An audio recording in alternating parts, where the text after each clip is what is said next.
श्री कृष्ण ने गीता में कहा है, जो सुख और दुख में सम्मान रहता है वही सच्चा योगी है। पर क्या कोई इंसान ऐसा हो सकता है? आइए सुनते हैं शिवा की कहानी। गांव में एक युवक रहता था जिसका नाम शिवा था। वह मेहनती था, सीधा साधा था, लेकिन एक कमी थी। जब खुशी मिलती तो उड़ने लगता और जब दुख आता तो टूट जाता।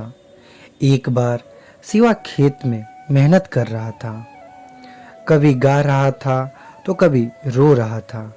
तभी एक वृद्ध साधु वहां से गुजरे।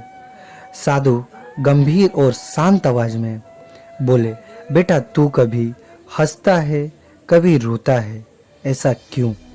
शिवा थोड़ा भावुक स्वर में बोला, बाबा, जब फसल अच्छी होती है तो खुशी से गाता हूँ और जब बर्बाद होती है तो रो देता हूँ। यह तो इंसानी स्वभाव है ना।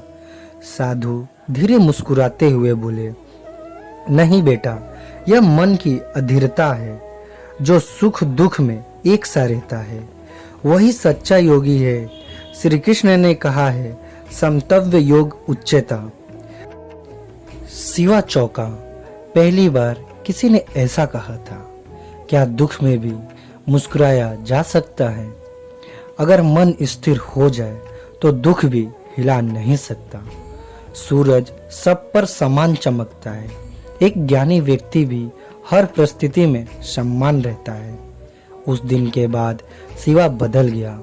उसने श्री कृष्ण के गीता के श्लोक पढ़ना शुरू किया और एक संकल्प लिया, अब मैं हर स्थिति में शांत रहूंगा। 1 साल बाद बाढ़ आई, फसल बर्बाद हो गई।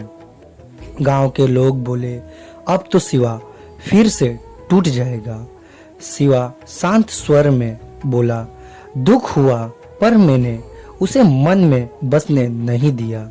जैसे बादल आते हैं और चले जाते हैं, वैसे ही सुख दुख भी अब मैं उनके पीछे नहीं भागता। समय बीता, अब शिवा गांव का सबसे ज्ञानी व्यक्ति बन गया था। लोग उससे सलाह लेने आते और वह बस यही कहता, सुख में घमंड मत करो और दुख में टूटो मत। जो जीवन की हर परीक्षा में स्थिर रहता है वही श्री कृष्ण का सच्चा भक्त है। श्री कृष्ण ने गीता में कहा है, हे अर्जुन, तुम योग में स्थित होकर आस्तिक्य को त्याग कर कर्म करो।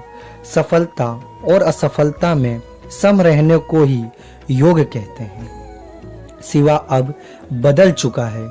अब वह हर हाल में शांत रहता है और कहता है, सुख में घमंड मत करो, दुख में टूटो मत। यही श्री कृष्ण का सच्चा संदेश है। अगर आपने भी कुछ सीखा है इस कहानी से तो वीडियो को लाइक कीजिए और ऐसे ही और ज्ञानवर्धक कृष्ण कथाओं के लिए चैनल को जरूर सब्सक्राइब कीजिए। जय श्री कृष्णा।